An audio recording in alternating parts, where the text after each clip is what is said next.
Hola, bienvenidos a este nuevo episodio de Thrombosis Medicine Talks. Yo soy el doctor Toni Riera del Servicio de Medicina Interna del Hospital Universitario de Bellvitge y está moderando conmigo el doctor Javier Trujillo del Hospital Santa Lucía de Cartagena. Y hoy hablaremos sobre el impacto de la insuficiencia renal en los pacientes con enfermedad tromboembólica venosa o ETV, y para ello tenemos a dos expertas en el tema, la doctora Sonia Jiménez del área de urgencias del Hospital Clínic en Barcelona. Bienvenida, Sonia. Y a la doctora Patricia Sigüenza del Servicio de Medicina Interna del Hospital Germans Trias y Pujol en Badalona. Bienvenida, Patricia.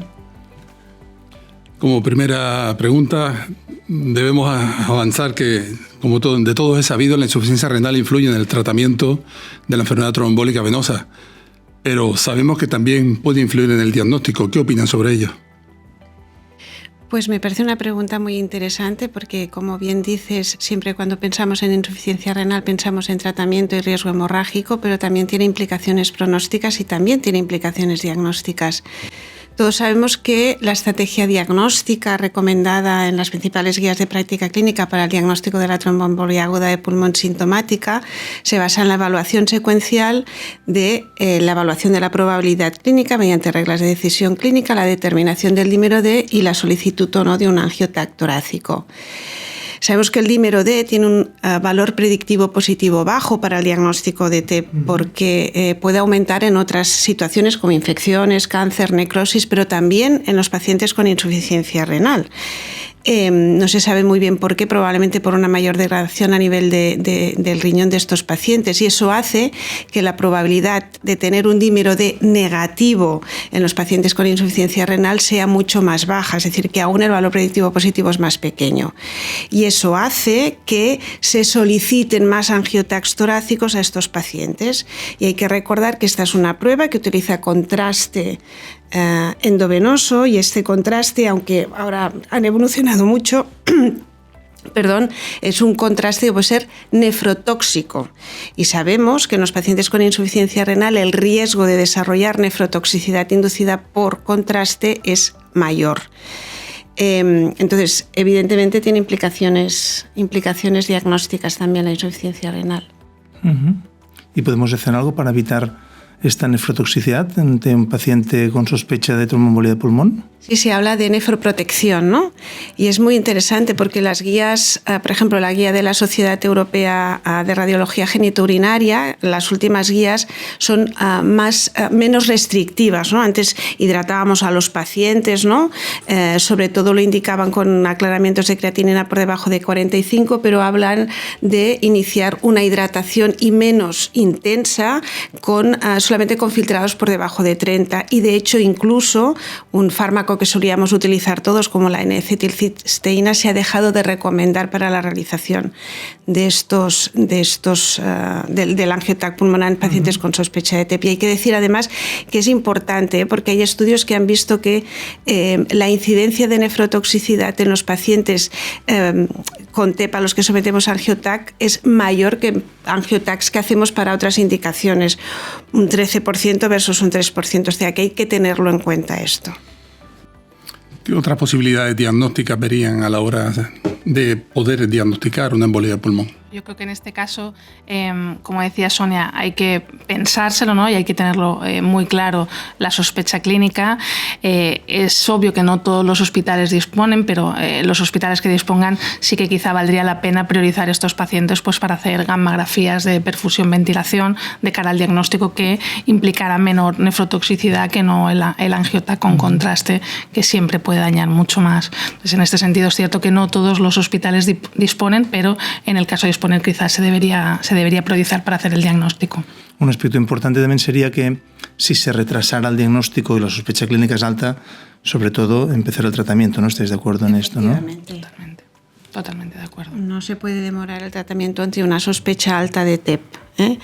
De todas formas, quizá tampoco el mensaje sea que hay que hacer gammagrafía pulmonar a todos los pacientes con sospecha de TEP. Si se hace una correcta nefroprotección, la prueba de elección sigue siendo el angio-TAC torácico, pero con estas salvedades, conociendo estas posibles complicaciones. Considerar la insuficiencia renal también en el diagnóstico de estos pacientes. Exacto. De hecho, en algunos pacientes con embolia de pulmón sabemos, está demostrado que esos pacientes pueden tener una insuficiencia renal al menos transitoria. ¿Cómo se manejarían esos pacientes? Yo creo que hay que intentar valorar bien y hacer un buen diagnóstico de esta insuficiencia renal, ¿no? Revisar un poco historia, revisar si es una cosa aguda o si es una cosa crónica, y en el caso de ser agudo, pues intentar poner los medios para intentar resolverla, ¿no? Si tenemos un problema en ese momento de disfunción de ventrículo derecho, que sabemos que puede empeorar la perfusión a nivel renal y puede deteriorar la función renal, pues intentar priorizar la sueroterapia para intentar mejorar esto de cara a poder poner el tratamiento anticoagulante más óptimo y que no tengamos que asumir un riesgo hemorrágico especialmente alto en estos pacientes. Esta insuficiencia renal transitoria pasa en los pacientes con embolia de pulmón. ¿Y por qué pasa? ¿Por qué es transitoria? Efectivamente, bueno, es que el trombo agudo en la circulación pulmonar no solamente afecta a la circulación pulmonar, ¿no? Porque sabemos que el ventrículo derecho no tiene una capacidad, no tiene una resiliencia como puede tener el ventrículo izquierdo, un aumento súbito de la poscarga, ¿no? Y eso hace que pueda aumentar la precarga del ventrículo derecho, secundariamente puede disminuir el output del ventrículo izquierdo, es decir, puede haber, ¿no?, bajo gasto, el aumento de la presión venosa central, ¿no? El aumento de la poscarga puede provocar una hiperemia pasiva del riñón, la hipoxemia del propio TEP y la hipoperfusión por la disminución. Son todos estos mecanismos, 2 o 3 mecanismos fundamentales que son los que hace que pueda aparecer una insuficiencia renal aguda. Por eso, tal y como decía Patricia, lo fundamental es corregir la hipoxemia, corregir la situación hemodinámica. Hay que decir que tampoco se aconseja una hidratación excesiva, ¿eh? En el caso del TEP no hay que pasarse en absoluto porque podemos aumentar aún más la precarga y crear un círculo vicioso hemodinámico en este sentido. Por eso la situación hemodinámica, aparte de un poco de líquidos, hay que manejarla también si es necesario con drogas vasoactivas, pero evidentemente es reversible, igual que puede ser reversible, ¿no?, el hecho de que aparezca una insuficiencia renal aguda sobre crónica. Yo creo que hay algún estudio del registro Riete que habla que hasta el 30 o 40% de los pacientes con TEP aguda sintomática tienen insuficiencia renal aguda, ¿no? Y como decíamos y hablamos de implicaciones pronósticas, esta insuficiencia renal aguda es un factor de riesgo independiente para muerte por cualquier causa a los 30 días. Hay que tenerlo muy en cuenta. Es otro factor de riesgo que, aunque no aparezca en las escalas pronósticas, existe, ¿eh? Y debemos valorarlo siempre. Claro, siempre nos fijamos en la afectación de la embolia pulmonar en la circulación pulmonar, pero el ventrículo derecho tiene mucha menos capacidad, ¿no?, de albergar poscargas en este sentido que el ventrículo izquierdo, y tiene esta repercusión a nivel sistémico, ¿no? Y por eso esta insuficiencia renal es aguda y reversible, ¿no?, que es un aspecto importante y que también nos debe condicionar a su vez a la hora de decidir la toma de decisiones a nivel terapéutico, porque también tenemos que tener la perspectiva que esta insuficiencia renal no está establecida, ¿no?, que esto lo podemos documentar y analizar, sino que es reversible, y a la hora de decir qué tratamiento empezamos, considerar también esta reversibilidad de la insuficiencia renal que puede tener alrededor del diagnóstico del paciente con TEP, ¿no? Y en este sentido, esta insuficiencia renal, ¿cómo nos condiciona a la hora de escoger un tratamiento anticoagulante? Porque tiene implicaciones, ¿no?, a nivel terapéutico. ¿Qué pensáis? ¿Cómo manejáis, o por ejemplo, Sonia, en urgencias, en un paciente con TEP agudo, insuficiencia renal o daño renal no establecido? ¿Cómo manejamos el tratamiento anticoagulante en estos pacientes? Bueno, el tratamiento anticoagulante es, en lo que a nosotros nos ocupa como médicos de urgencias, es el tratamiento en fase aguda que tradicionalmente, ¿no?, se recomienda, y sobre todo si es un paciente de determinado riesgo pronóstico, ¿no?, pues con anticoagulantes de administración parenteral y básicamente con heparinas de bajo peso molecular. Nosotros en urgencias nos solemos guiar por el grado de filtrado glomerular, por el aclaramiento de creatinina, ¿no? Que de hecho es lo recomendado, que ¿no? de hecho es lo que se recomienda, ¿no?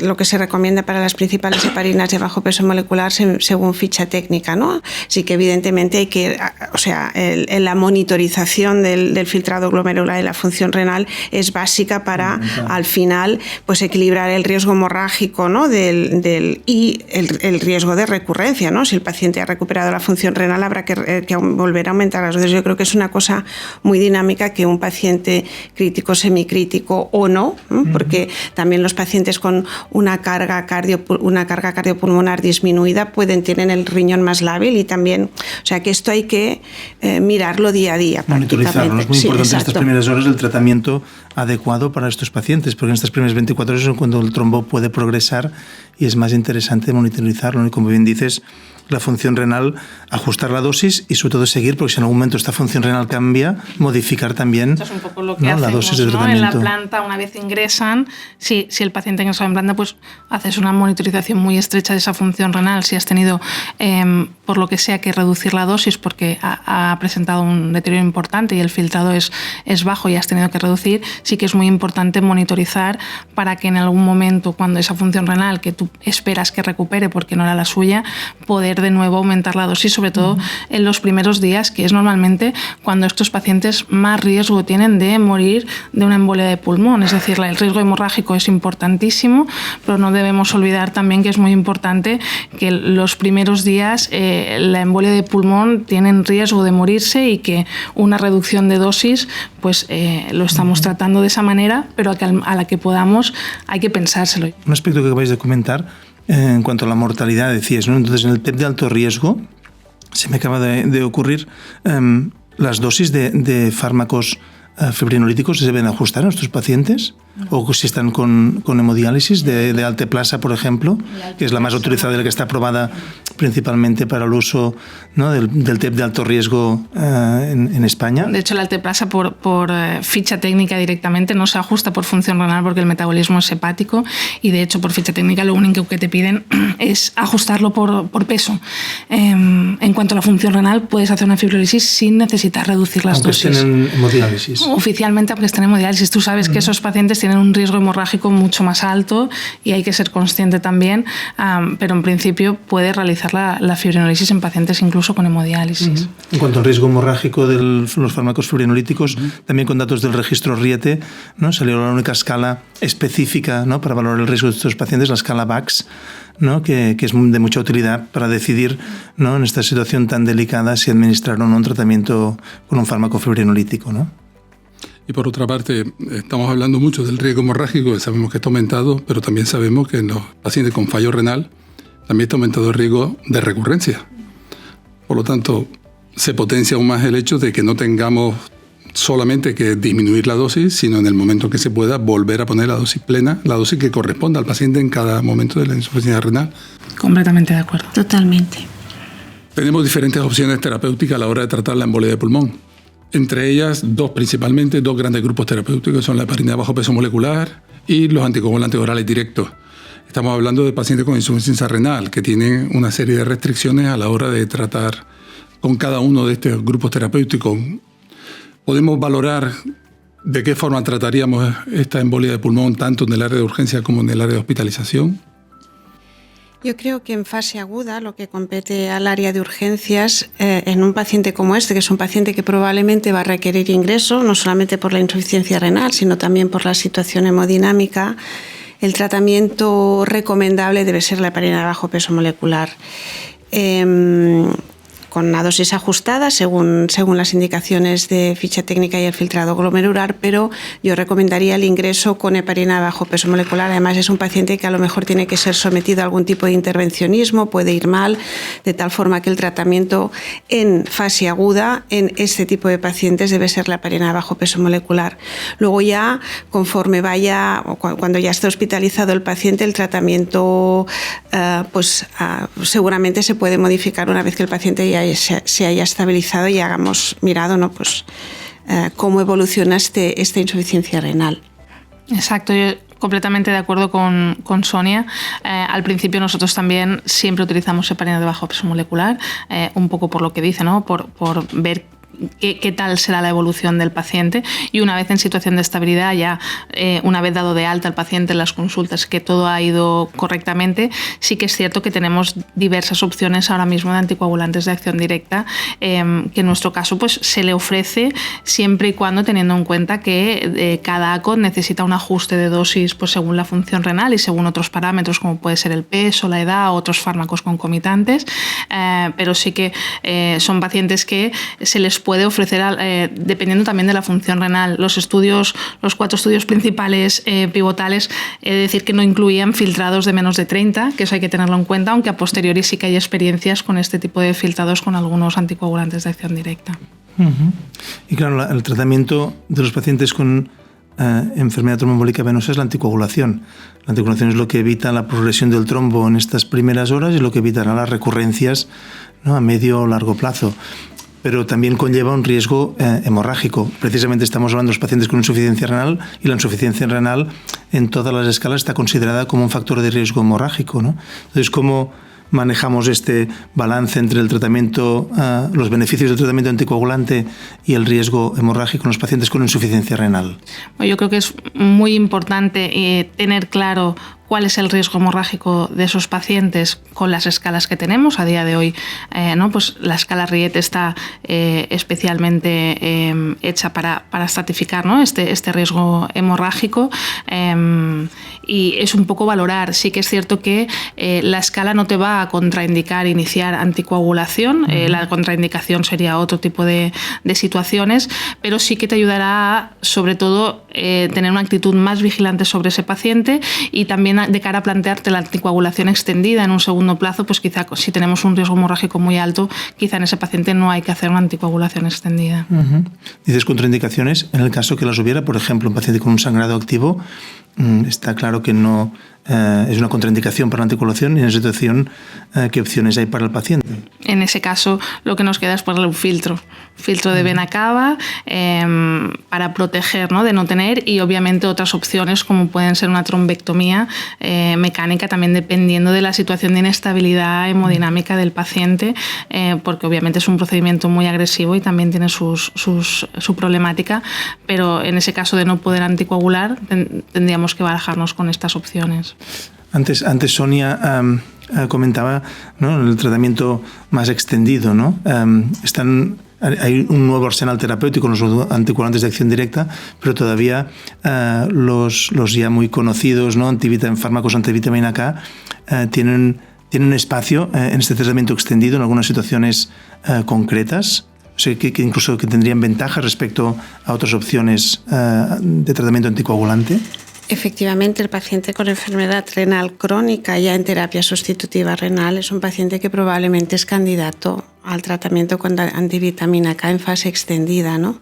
Al igual que se hace tratamiento con antivitamina K en estos pacientes en otras situaciones que requieren anticoagulación, como la sustitución valvular mecánica o incluso la fibrilación auricular, que es algo muy, muy frecuente en este tipo de pacientes con insuficiencia renal. Por lo tanto, y tanto que tienen cabida o pueden tener cabida los fármacos antivitamina K en los pacientes con insuficiencia renal, sobre todo en fases terminales, prediálisis o ya con terapia sustitutiva. Pues creo que ha quedado muy claro el impacto que tiene la insuficiencia renal, sea reversible o no sea reversible, en el paciente con enfermedad tromboembólica venosa. Muchísimas gracias por vuestra participación en este episodio, y hemos podido aprender y sobre todo dar conceptos claros de la influencia que tiene la insuficiencia renal, no solo en el tratamiento, sino también en el momento del diagnóstico de los pacientes con ETV, y también el impacto que tiene en el pronóstico de estos pacientes. Muchas gracias, Sonia. Muchas gracias, Patricia. Gracias a vosotros. A vosotros.